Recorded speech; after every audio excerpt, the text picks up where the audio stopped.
What is going on, everybody? Welcome back to the channel. So 48 hours later, after using iOS 26.5 RC, we finally have some takeaways.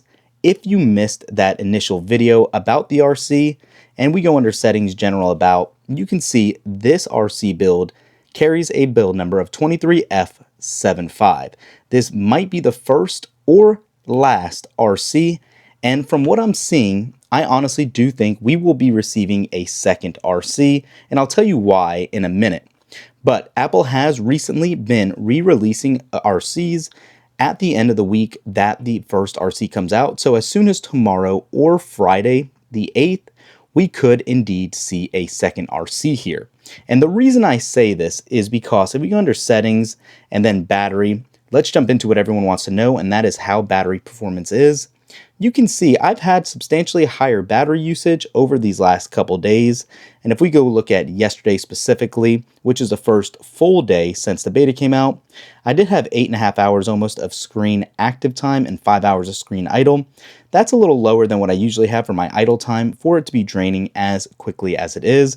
But that isn't the major concern. The major concern is this phone has been getting hot and going into adaptive battery saving mode more often than I've seen priorly in the betas for 26.5. One thing that's kind of concerning, if you look here, my maximum capacity for the last number of months stood out to be 100%, but as of iOS 26.5 beta cycle, I've lost 2% of maximum capacity. The 98%, that last 1% that just dropped, happened within the last 2 days, which only happened a few weeks after it went to 99%. I do have 206 cycles on this battery, but that should not be so substantial to where this is dropping capacity so quickly.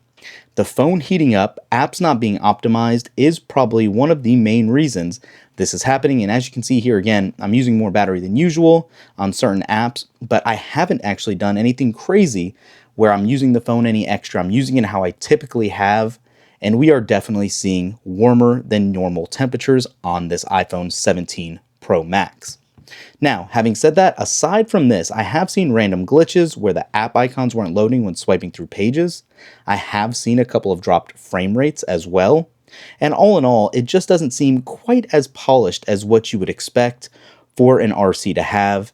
You can see there was another little glitch there swiping through the control center after not having that for a while.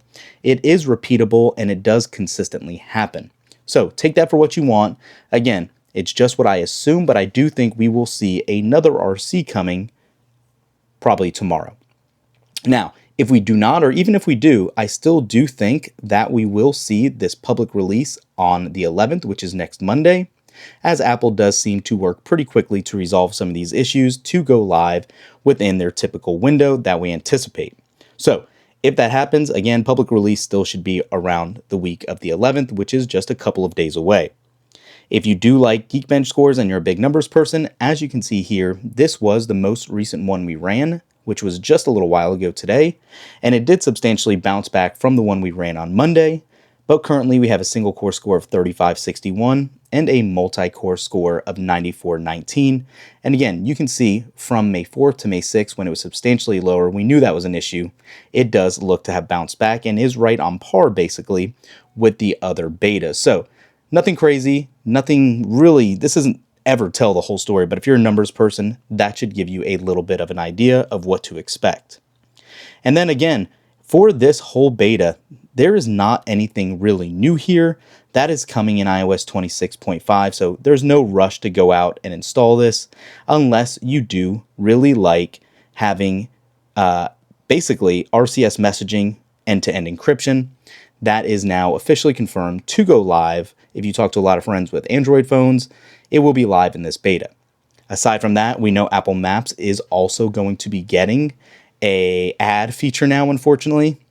I'm kind of shocked, not surprised, but shocked they're actually rolling this out already and not part of iOS 27. But yeah, anytime you use Apple Maps, you will see suggestions based on sponsored results, kind of like Google does. Nothing new or crazy, but just expect there to be ads coming in Apple Maps as well. It'll look very similar to how it is in the App Store with featured products being promoted. Again, not a big deal. You'll see a little promoted thing next to it. I'm actually looking for one. I don't see it right now. Could have passed one, but they do exist, and that's what you can expect. Aside from that, actually just jumping around the OS, some of the apps are actually still very fluid. If we go to stocks, haven't had any real issues in that regard, aside from some glitchiness, but scrolling through articles, everyday usage has been perfectly fine. And really, that is all for iOS 26.5. We will do a what's new video on the release for the public, but again, don't expect too much. Just wanted to give you an update. If you guys are running the betas here, comment down below what your device is and how it's working for you. That is it for this one. Thanks for watching. We will catch you in the next one. Peace.